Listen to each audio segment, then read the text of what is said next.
Hammaga assalomu alaykum do'stlar. Bu videoda hozir sizlar bilan Rossiyada patent olish uchun rus tili imtihonidan sizga beriladigan test savollarining 12-variantini birgalikda ko'rib chiqamiz va sizlarga to'g'ri javoblarni ko'rsatib o'taman. Ko'pchilikning xabari bo'ldi do'stlar. Oldin 11 ta variant edi, hozir esa do'stlar 16 ta variant bo'ldi. 16 ta variant. 11 ta variantgacha biza video qilib, 11 ta variantni barcha to'g'ri javoblarini men video qilib kanalga joylaganman. Bizning kanalimizda bor. Hozir esa sizlar bilan 12-variant, 13-variant, 14-variant, 15, 16-variantgacha birgalikda sizlar bilan ishlab ko'rsataman. O'ylaymanki video hammaga foydali bo'ladi. Bitta like bosib qo'ysangizlar va yaqinlaringizga ulashib qo'ysangizlar, yana ham nur ustiga a'lo nur. Qanunda boshladik. 12-variant. Birinchi savoldan boshlaymiz. Birinchi savolda do'stlar audio shaklida sizlarga qo'yib eshittiriladi. Ikkita savol audio shaklida qo'yib eshittiriladi. Birinchi va ikkinchi savol aytishimiz mumkin audio shaklidagi savol. Va har bitta audioda ikkitadan savol beriladi. Demak, ikkita audioni eshitib, 4 ta savolga javob berib o'tamiz. Qanunda boshladik. Audioni eshitamiz. Прослушайте диалог и выберите правильный ответ в заданиях 1 и 2. Таня, мы с сестрой хотим поехать отдыхать в сентябре на Камчатку. Хочешь с нами? Demak, audioni eshitdik. Tanya biza dedi Kamchatkaga dam olishga bormoqchimiz. Sentyabr oyida deyapti. Xohlasang bizlar bilan bor deyapti. Endi do'stlar, birinchi savolni berib qo'yibdi. Вы слышите разговор, suhbatni eshitdingiz. Kimlarning o'rtasidagi suhbat bu deyapti. Biza to'g'ri javobni belgilaymiz. To'g'ri javob друзей, do'stlarning o'rtasidagi suhbat. Mana shu Tanya, men opam bilan dam olishga bormoqchiman sentyabr oyida. Bizlar bilan borishni xohlaysanmi? degan savolni eshitishlaringiz bilan birinchi to'g'ri javob mana shu друзей, shuni belgilaymiz. Ikkinchi do'stlar, девушки хотят поехать на Камчатку. Qizlar Kamchatkaga dam olish uchun borishni xohlayapti. Qachon? Sentyabr dedi. Ya'ni bu kuz oyiga to'g'ri keladi. O'shaning uchun biza osенью shuni belgilaymiz do'stlar. To'g'ri javob shu. Bitta audioni eshitib, ikkita to'g'ri javobni mana berdik. Ikkita savoliga to'g'ri javob berdik. Ikkinchi audioni eshitamiz. Прослушайте объявление и выберите правильный ответ в заданиях 3 и 4. Внимание! На поезд до станции Театральная посадки нет. Отойдите от края платформы. Mana do'stlar, ikkinchi audioni eshitdik. Audioda aytayapti, на поезд до станция Театральная посадки нет. Demak, Teatralnaya degan остановка bekatgacha to'xtash, odamlarni tushirish yo'q deyapti. Bunday e'lonni qayerda eshitishimiz mumkin do'stlar? V metro deganni belgilaymiz. To'g'ri javob shu, V metro. Ikkinchi audioning 3-savoli V metro degan edi. Hozir mana 4-savolni ishlayapmiz. Endi поезд не едет до станции Teatralnaya deganni belgilaymiz do'stlar. Teatralnaya. Mana shu to'g'ri javob shu. Teatralnaya. Mana do'stlar, ikkita audioni eshitdik. Har bitta audioda ikkitadan savol ishladik. Jami 4 ta savolga biza to'g'ri javob berdik. Hozir o'z-o'zidan navbat 5-savolga keldi. O'qiymiz. Прочитайте объявление, укажите номер правильного ответа. O'qing e'lonni va to'g'ri javobni belgilang deyapti. O'qiymiz. Уважаемые граждане, акция при покупке чашки кофе вторая в подарок. Demak, hurmatli fuqarolar, agar bir chashka kofe sotib oladigan bo'lsangiz, ikkinchisi aksiyada sovg'a sifatida beriladi deyapti. Такое объявление можно прочитать. Bunday e'lonni o'qishingiz mumkin. Qayerda? В кафе. To'g'ri javob shu. Mana do'stlar, jami 5 ta savolni ishladik. 6-savolga navbat. Прочитайте текст, укажите номер правильного ответа. O'qing, to'g'ri javobni belgilang deyapti. O'qiymiz. Меня зовут Ясмина. Мне 45 лет. Каждый день я работаю по 8 часов на кухне, потому что я повар. По выходным я не люблю готовить, я хожу гулять с моими детьми и мужем. Demak, meni ismim Yasmina, meni yoshim 45 ta, men har kuni ishlayman 8 soatdan na kuxni degan, kuxniyada ishlayman deyapti. Chunki men powerman deyapti. Bo'ldi, shuni o'zi yetadi. Demak, Yasmina работает, Yasmina ishlaydi. Qayerda? V kafe deganni belgilaymiz. U kafeda power bo'lib ishlaydi, oshpaz bo'lib. To'g'ri javob shu. 7-chi savol do'stlar, o'qiymiz. Fozil Talibov приехал в Россию из Таджикистана. Ему 40 лет. Выпишите нужные слова в анкету. Demak, Fozil Talibov Rossiyaga Tojikistondan kelibdi va uni yoshi 40 ta ekan. Anketaga kerakli so'zni yozing deyapti. Mana anketada как вас зовут degan joyiga меня зовут Fozil Talibov deb o'zi to'g'ri javobni bergan. Из какой стороны вы приехали degan joyga я приехал из Tojikistana deb o'zi to'g'ri javobni bergan. 3-chini bizaga qo'yib bergan. Mana sizni yoshingiz qancha degan joyga mana shu joyga do'stlar biza 40 deb yozamiz. 40 let. Mana men 40 deb yozishim bilan to'g'ri javob qabul bo'ldi. V 8-savolga keldik do'stlar. 8-savolni o'qiyman. В библиотеке можно взять любые книги бесплатно deganni belgilaymiz. Kutubxonada xohlagan bir kitobni tekinga olishing mumkin deyapti. Besplatno. To'g'ri javobni berishimiz bilan mana qabul bo'lyapti. Agar javobimiz noto'g'ri bo'lganda, bizaga qizil bilan ko'rsatardi. Ваше положение, mana shu tushib qoldirilgan so'z semeynoy. Mana shu 3-chini belgilaymiz. Lekin men hozir sizlarga noto'g'ri javobni belgilab ko'rsataman. Mana qizil bo'lib chiqadi. Sizlar tushunishlaringiz uchun. Mana men noto'g'ri javobni belgiladim, mana qizil bilan ko'rsatdi. Ko'rdingizlarmi? Hozir to'g'ri javobni belgilayman. Mana semeynoy oxiri oe, mana shuni belgilaymiz, qabul bo'ladi. Ana. Demak, navbat 10-savolga. Ira, mana shu joyda tushib qoldirilgan so'z u тебя. Ira, u тебя есть братья? Ira, sani aka-ukalaring bormi deyapti. To'g'ri javob u тебя, senda. 11-savol. Они говорят по-русски. Tushib qoldirilgan so'zni belgilaymiz. Потому что живут в России. Mana shuni belgilaymiz. Потому что ular ruscha gaplashyapti, chunki ular Rossiyada yashaydi. 12-savolga keldik do'stlar. Освобождение Москвы от польско-литовских войск в период смуты относится к.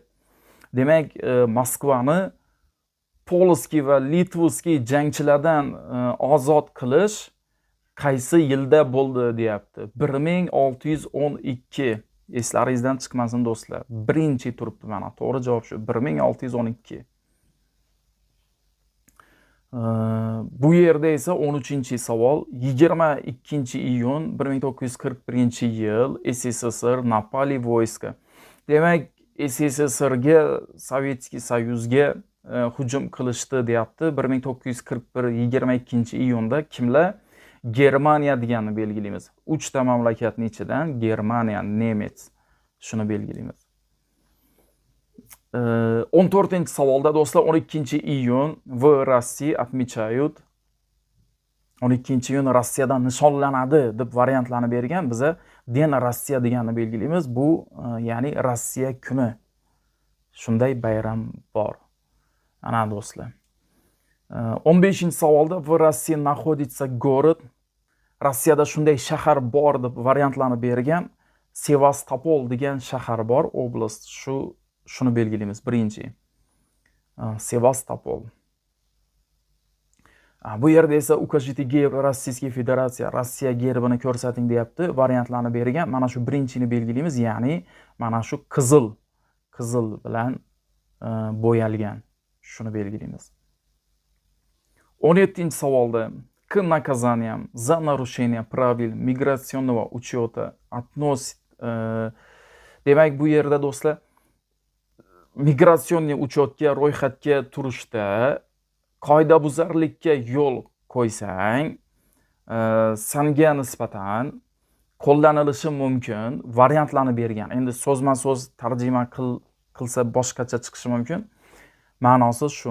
Ro'yxatga turishda qoidabuzarlikka yo'l qo'ysang, senga qo'llanilishi mumkin deb variantlarni bergan. Administrativniy выдворение за пределы Российской Federatsiya. Shuni belgilaymiz do'stlar. Birinchi, administrativniy выдворение esdan chiqmasin. Yoki mana Российский Federatsiya degan so'zni eslab qolinglar. Qolgan variantlarda unday so'z yo'q. Birinchini belgilaymiz. 18-savolda do'stlar, иностранный гражданин, законно находящийся на территории Российской Федерации, имеет право. Chet el fuqarosi Rossiyada qonuniy ishlab, yashab yurgan bo'lsa, uni huquqlari bor. Variantlarni bergan. Выбирать место пребывания. Demak, o'zini yashash joyini o'zi tanlashi mumkin. Demak, siz Rossiyada qonunga rioya qilib yashab yursangiz, siz o'zingiz xohlagan joyda yashash huquqingiz bor. Demak, do'stlar, mana shu место пребывания birinchini belgilaymiz. 19-savolda do'stlar, работающий иностранный гражданин в Российской Federaции обязан. Demak, Rossiya Federatsiyasida ishlab yurgan chet el fuqarosi majbur deyapti. Variantlarni bergan. Biza shu variantlarning ichidan do'stlar mana налоги shuni belgilaymiz. Платит законно установленные налоги и сбор. Demak, Rossiyada ishlab yurgan chet el fuqarolari albatta nalog to'lashi shart. Shuni belgilaymiz. 20-savol do'stlar. 20-savolda иностранный гражданин не исполнил обязанности по уведомлению о подтверждении своего проживания в Российской Federaции. Такое нарушение правил перебывания в России влечет наложение дисциплинарного взыскания. Верно ли это утверждение? Buni so'zma-so'z tarjima qiladigan bo'lsak, do'stlar, иностранный гражданин, chet el fuqarosi Rossiyada o'zi yashab turgan joyidan ro'yxatdan o'tganligi haqida bildirishnoma bermaganligi uchun unga chora tartibida intizomiy chora qo'llaniladimi deyapti. Uni intizomiy choraga tortiladimi? Yo'q, bu noto'g'ri. Xullas do'stlar, mana shu savolni qaranglar mana. Eslaringizdan chiqarmanglar. Bu savolni mana shu so'zma-so'z yodlab o'zlaringizni qiynab kerakmaydi bu narsa. Mana shu disciplinarnovo degan so'zni ko'rdingizlarmi mana do'stlar? Mana men belgiladim. Disciplinarnovo. Mana shu so'zni ko'rishlaringiz bilan neverna deganni belgilaymiz. Neverna. Mana shuni belgilaymiz. 21-savolda основания для постановки на миграционный учет. Demak, ro'yxatga turishingiz uchun asos bo'ladi deb sizga variantlarni bergan. Shularning ichidan biz faqat въезда иностранного гражданина в Российской Federaции. Biza ro'yxatga turishimiz uchun asos bo'ladi. Biza Rossiya Federatsiyasiga chegaradan o'tib kirib kelishimiz. Mana shuni o'zi asos. Shuni belgilaymiz. Fakt deb boshlanadi. Mana shu fakt deganni belgilaymiz. 22-savolda do'stlar, в комплекте документов для оформления патента иностранному гражданину в России не входит. Demak, Rossiyada chet el fuqarosi patentga hujjat topshirayotgan payti unga Mana shu hujjatlar kerak bo'ladimi deb variantlarni bergan. Свидетельство о рождении детей. Demak, farzandlarini tug'ilganlik guvohnomasi. Biz patentga hujjat topshirganimizda farzandlarimizni tug'ilganlik guvohnomasi bizga kerakmidi? Bu bizning hujjatlarimizga shart emas qo'shilishi. Shuning uchun ne выходит. Mana shuni belgilaymiz. Свидетельство о рождении детей. Mana do'stlar, sizlar bilan 22 ta savolni birgalikda ishladik, ya'ni 12 variantni 22 ta savolini birgalikda ishladik. Video foydali bo'lgan bo'lsa, like bosib, videoni Rossiyada ishlab yurgan yaqinlaringizga ham ulashib qo'yinglar. Bizani kuzatishda davom eting. Kelgusi videolarda 13-variant, 14-variant, 15-variant, 16-variantni chiqaraman. Hammaga rahmat. Hammaga assalomu alaykum do'stlar. Hozirgi videoda sizlar bilan Rossiyada patent olish uchun rus tili imtihonidan sizga beriladigan test savollarining 13-variantini birgalikda ishlaymiz.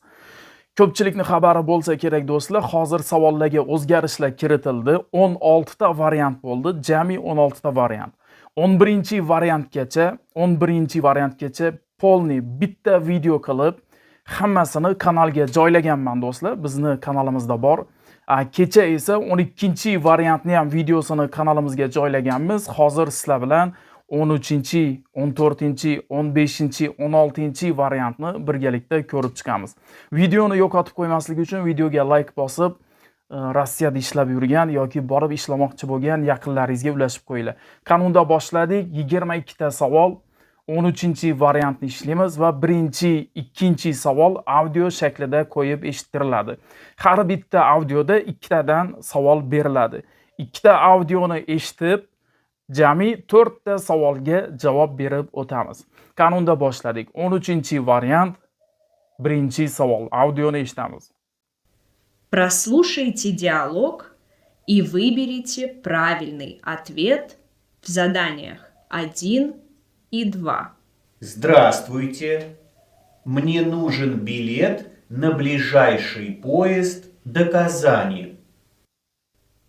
Пожалуйста, отправление поезда будет в 3 часа.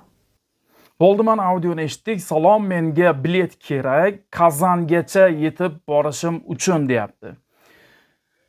Unga nisbatan sotuvchi, ya'ni kassir unga javob berdi. Marhamat, soat 3 da poyezd bo'ladi deyapti. Bo'ldi. Endi audioni eshitdik. Mana birinchi savolni bergan, ani говорят, ular suhbatlashyapti va variantlarni bergan bizga aeroportda, vokzalda va avtovokzalda. Shularning ichidan biza железнодорожный vokzal shuni belgilaymiz. Ya'ni temir yo'l vokzal. Undan keyin yana bitta savol bergan do'stlar, отправление поезда будет, poyezdni jo'nab ketishi variantlarni bergan. Sotuvchi ayol unga soat 3 deb aytdi. Shuning uchun biz soat 3 ni belgilaymiz. Mana do'stlar, qiyin joy yo'q. Birinchi audioni eshitdik. Birinchi audiodagi 2 ta savolga ham to'g'ri javob berdik. Ikkinchi audioni ham eshitamiz. Прослушайте объявление и выберите правильный ответ в заданиях 3 и 4. Уважаемые посетители, весь сентябрь в магазине «Мой дом» на 1-м этаже нашего торгового центра можно сделать бесплатно копию ключей.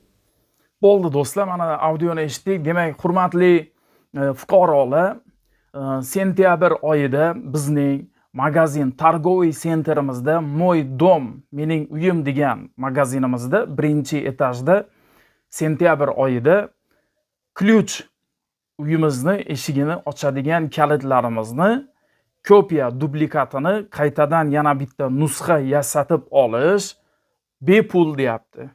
Bo'ldi. Endi объявление можно услышать, bunaqa e'lonni eshitishimiz mumkin. Variantlarni bergan bankada, maktabda, Targoviy sentr. To'g'ri javob shu. Targoviy sentr. Shuni belgilaymiz. Ikkinchi savol esa v magazini мой дом, mening uyim degan do'konda сделать бесплатный копия ключей. Demak, tekin kalitni tekinga yasatib olishingiz mumkin deyapti. Qachon? Sentyabr deb aytdi. Demak, bu kuz mavsumiga to'g'ri keladi. Shuning uchun bu yerda mavsum kuz osenyu shuni belgilaymiz do'stlar. Ana, to'g'ri javob shu. Demak, ikkita audioni eshitdik. Har bitta audioda ikkitadan savol, jami 4 ta savolni ishladik. Navbat 5-savolga. Уважаемые граждане, hurmatli fuqarolar, vrach Ivanova принимает в кабинете номер 7. Demak, hurmatli fuqarolar, Ivanov degan doktor qabul qiladi deyapti. Ivanova qabul qiladi. 7-xonada bo'ldi. Kabinet nomer 7, 7-xonada. Demak, bunday e'lonni qayerda uchratishimiz mumkin? Magazinda, metroda, albatta poliklinikada. To'g'ri javob v poliklinika. Chunki mana doktor, vrach deyapti. Vrachni qayerda uchratishimiz mumkin? V poliklinika. Mana do'stlar, sizlarga rus tilini bilmaydigan odamlar tushunishi uchun ham sodda, oddiy qilib tushuntiryapman. 6-savol. Меня зовут Sveta, mani ismim Sveta. После работы я ходила получать посылку. Ishdan keyin men posilkani olishga bordim. И pisma.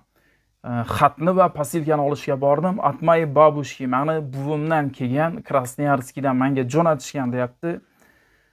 Posilkada sviter va shirinliklar bor edi deyapti. Posilka bilan xatni qayerda olishimiz mumkin? Albatta, o'z-o'zidan tushunarli pochtada. Demak, mana savol bergan после работы Sveta было. Ishdan keyin Sveta qayerga bordi? Posilkalarni olish uchun pochtaga bordi. Shuning uchun variantlarning ichidan na pochte shuni belgilaymiz. To'g'ri javob shu. Mana, o'zi to'g'ri javobni belgilasak, mana yashil bo'lib chiqyapti va srazi qabul qilyapti. Endi mana bu joyga do'stlar qaranglar, mana 7-savolda o'qing va tushib qoldirilgan so'zni anketaga yozing deyapti. O'qiymiz. Amir Hasanov приехал в Россию. Demak, Amir Hasanov degan odam Rossiyaga kelibdi. Qayerdan? Iz Tojikistona, Tojikistondan.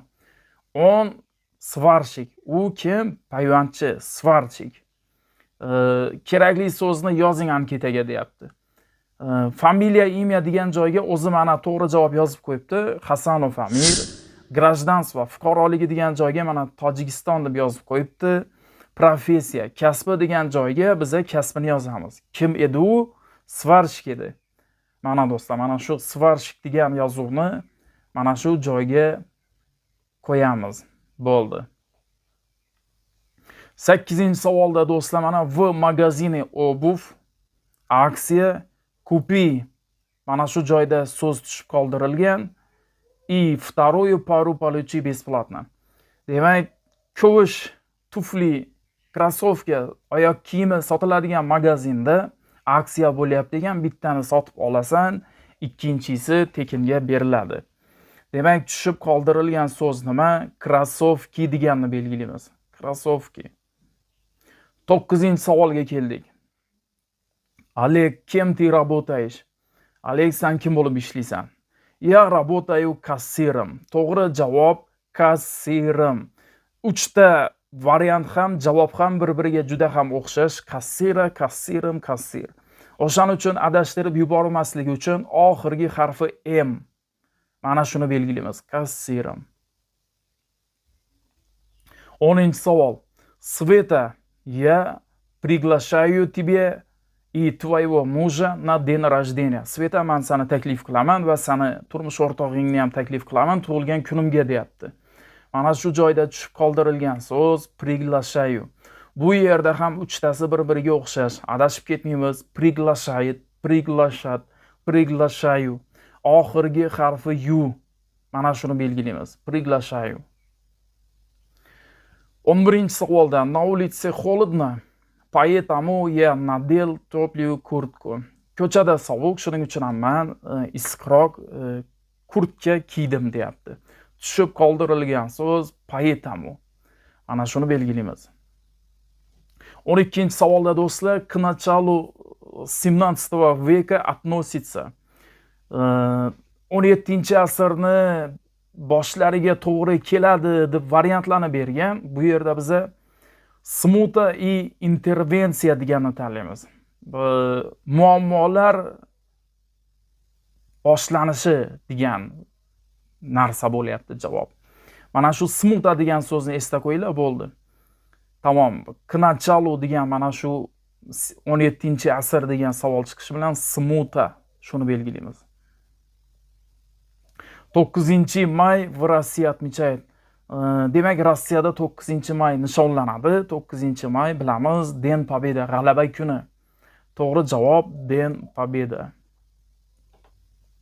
14-savolda в России находится город. Rossiyada shunaqa shahar bor deb variantlarni bergan. Chelyabinsk deganni tanlaymiz. Rossiyada ko'pchilik buni bilsa kerak do'stlar, Chelyabinsk degan shahar bor. 15-savolda Rossiya gerbini tanlang deyapti. Buni ham bilmaydigan odam bo'lmasa kerak do'stlar. Mana qizil, hamma joyi mana qizil bilan bo'yalgan, shuni belgilaymiz. 16-savolda Konstitutsiya Rossiya Federatsiya была принята. Rossiya konstitutsiyasi qabul qilingan yil va variantlarni bergan. Esdan chiqarmanglar do'stlar, 1993.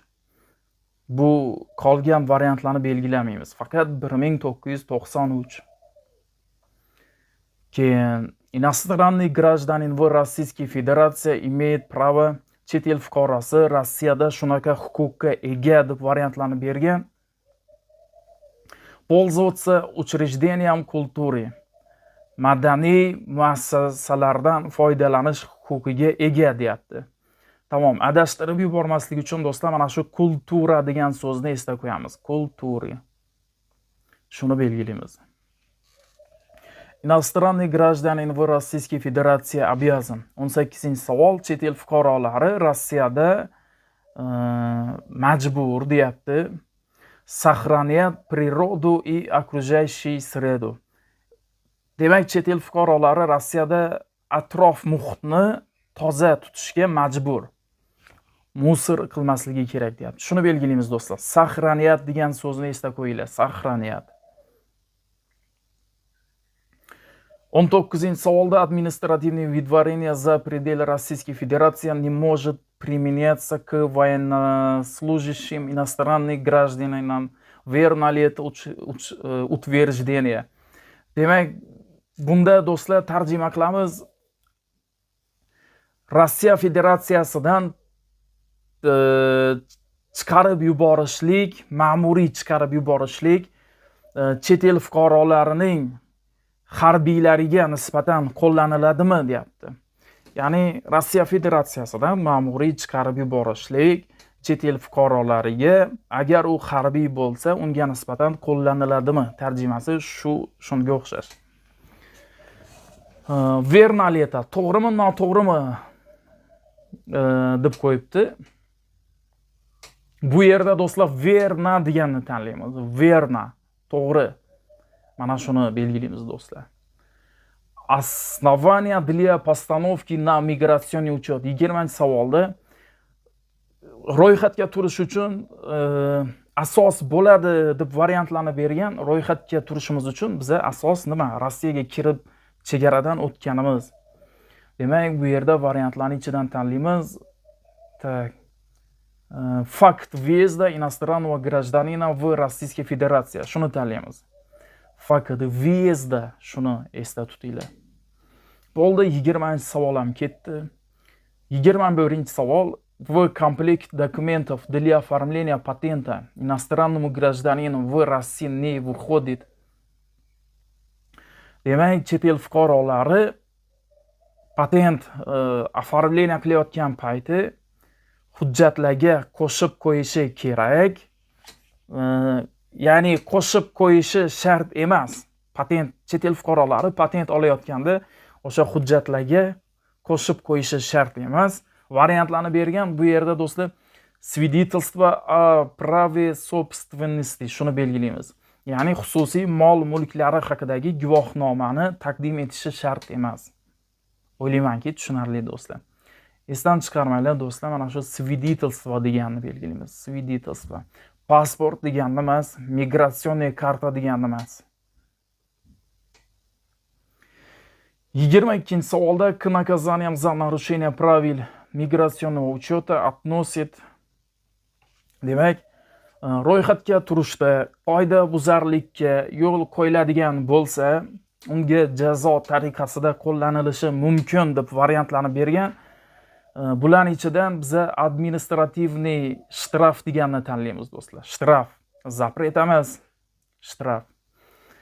Chunki siz ro'yxatga turishda qoida buzarlikka yo'l qo'ygan bo'lsangiz, sizga nisbatan jarima qo'llashlari mumkin. To'g'ri javob shu. Mana do'stlar, sizlar bilan birgalikda guvoh bo'ldingizlar. Mana 13-variantni 22 ta savolini birgalikda ishladik. Undan oldin esa 12-variantni video qilib kanalga joylaganmiz. 11-variantgacha 1dan 11gacha ham video qilib kanalga joylaganmiz.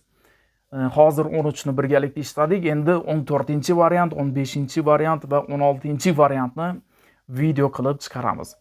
Hammaga rahmat, bizni kuzatishda davom eting.